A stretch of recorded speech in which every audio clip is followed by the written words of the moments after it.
नमस्कार। आज के इस एक्सप्लेनर में हम एक ऐसी कहानी और कॉन्सेप्ट पर बात करेंगे जिससे हम सब कभी ना कभी जरूर जूझे हैं। मतलब एक ऐसी आदत जो सुनने में बड़ी मासूम सी लगती है लेकिन असल में है बहुत खतरनाक। हम बात कर रहे हैं प्रोक्रेस्टिनेशन की, यानी हर चीज को कल पर टालने की आदत। हम अक्सर एक इल्यूजन में, एक भ्रम में जीते हैं कि हमारे पास तो बहुत समय है। मन में आता है कि अरे ये कल कर लेंगे ना, लेकिन क्या सच में वो कल कभी आता है? चलिए सीधा इस टॉपिक के अंदर डाइव करते हैं और देखते हैं कि ये टाल-मटोल की आदत हमें असल में ले कहाँ जाती है।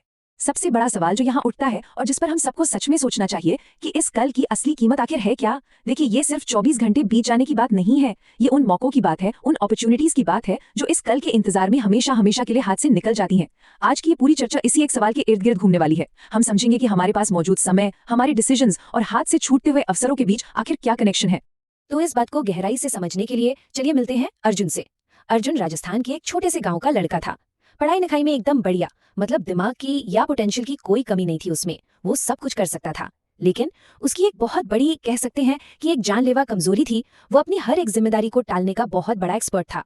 अर्जुन का एक एकदम पेटेंट डायलॉग था। जब भी कोई काम होता वो बड़े आराम से कहता, अभी तो बहुत टाइम है यार, कल से पक्का पढ़ूंगा। ये डायलॉग कहीं सुना सुना सा लग रहा है ना? सच कहें तो ये सिर्फ अर्जुन की कहानी नहीं है। यह इंसानों का एक बहुत ही कॉमन साइकोलॉजिकल ट्रैप है। हम आज की टेंशन को बड़ी आसानी से कल के सिर पर डाल देते हैं और फिर वो कल किसी कैलेंडर में कभी मिलता ही नहीं।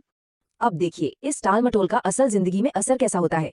एक तरफ गांव के बाकी लड़के सुबह सुबह जल्दी उठकर पूरे फोकस के साथ अपनी पढ़ाई में लगे हुए थे, और दूसरी तरफ था अर्जुन, जो लगातार अपने काम को बस आगे धकेले जा रहा था।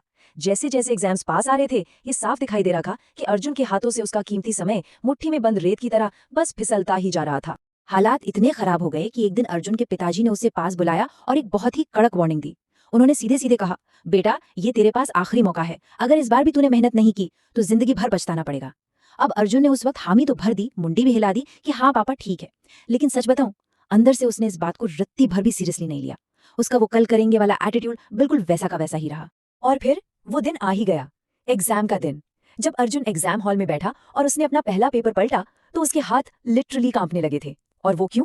क्योंकि क्वेश्चन पेपर में ठीक वही सवाल छपे थे जिन्हें देखकर उसने एक रात पहले कहा था कि छोड़ो यार, इन्हें मैं कल सुबह उठकर पढ़ लूंगा। वो पूरी तरह से ब्लैंक था। उसे समझ आ गया था कि वो कितनी बुरी तरह से फंस चुका है। जब रिजल्ट्स आए ना, तो ये जो छोटा सा नंबर 1 स्क्रीन पर दिख रहा है, ये इस कहानी में किसी बड़े पहाड़ के सिर पर गिरने से कम नहीं था। अर्जुन एग्जाम में फेल हो गया था, और वो भी सिर्फ और सिर्फ एक नंबर से। वो एक अकेला नंबर उसकी उस लापरवाही, उस कल कर लूंगा वाली मेंटालिटी की सबसे बड़ी और भारी कीमत बन गया था। एक नंबर की असली कीमत उस दिन उसे समझ आई थी। ये मोमेंट इस पूरे एक्सप्लेनर का शायद सबसे भारी और इमोशनल हिस्सा है। उस दिन पहली बार अर्जुन ने खुद को शीशे में देखा और खुद से कहा, अगर मैंने थोड़ी सी, बस थोड़ी सी भी मेहनत कर ली होती ना, तो आज मैं पास होता। उस वक्त उसकी आंखों में जो आंसू थे वो एकदम सच्चे थे। ये कोई नॉर्मल सा दुख नहीं था। ये एक ऐसा गहरा रिग्रेट था, एक ऐसा पछतावा था जो उसे अंदर से खाए जा रहा था। अपने खुद के बर्बाद किए हुए समय का वजन उसे पहली बार फील हो रहा था। लेकिन एक बहुत ही मशहूर बात है कि सच्ची हार वो नहीं होती जब इंसान गिर जाता है।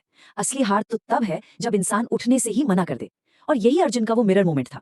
उसका वो भयानक पछतावा एक बहुत ही सॉलिड, एकदम पत्थर जैसे संकल्प में बदल गया। उसने खुद से एक कमिटमेंट की, अब कोई बहाना नहीं, अब सिर्फ मेहनत। ये वो टर्निंग पॉइंट था जहां से चीजें पूरी तरह से पलटने वाली थी। अब वो कमिटमेंट सिर्फ हवा हवाई बातें नहीं थी। अगले 6 महीनों तक अर्जुन ने एक ऐसी डिसिप्लिन रूटीन फॉलो की जो किसी भी आम इंसान को थका दे।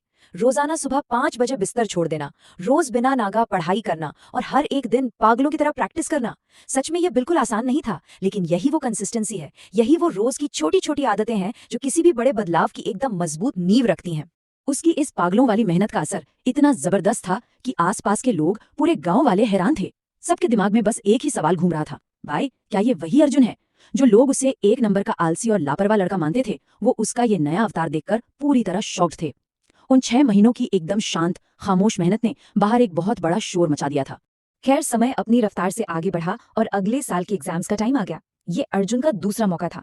लेकिन इस बार का सीन पिछले साल से बिल्कुल अपोजिट था।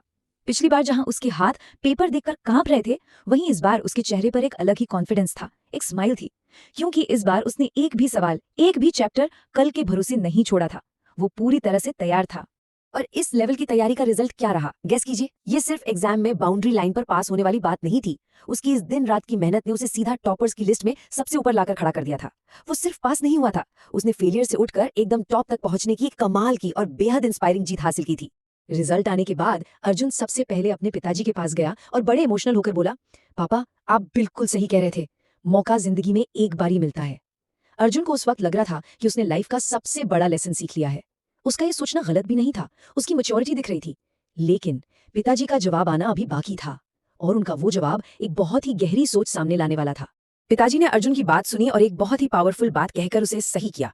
उन्होंने कहा, मौका सिर्फ एक बार नहीं, मौका हर दिन मिलता है बेटा, बस उसे पहचानना आना चाहिए। और अगर हम ध्यान से सोचें तो यही इस पूरी कहानी का सबसे बड़ा टेकअवे है। इंसानों से अक्सर सबसे बड़ी गलती यही होती है कि किसी एक बहुत बड़े एकदम लाइफ चेंजिंग मौके का इंतजार होता रहता है, जबकि असल में हर नई सुबह अपने आप में एक नया मौका है।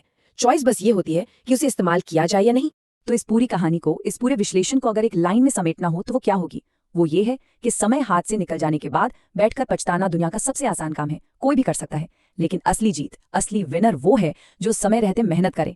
कल कर लेंगे वाले इस आलसी बहाने को छोड़कर आज और अभी एक्शन लेना ही सक्सेस का असली सीक्रेट है। अब हम इस एक्सप्लेनर के एकदम एंड में आ गए हैं, लेकिन जाने से पहले एक बहुत ही जरूरी सवाल जो हम सबको खुद से पूछना चाहिए, क्या हम आज इस पल में मिले मौके को पहचान रहे हैं या अभी भी किसी कल के इंतजार में बैठे हैं? ये एक ऐसा सवाल है जो हमारे समय, हमारे काम और हमारे फ्यूचर को एक डायरेक्ट चैलेंज देता है। इस पर फुर्सत में बैठकर गहराई से विचार जरूर कीजिएगा। इसी के साथ आज का ये विश्लेषण यही खत्म होता है। ऐसे ही सीखते रहिए और आगे बढ़ते रहिए।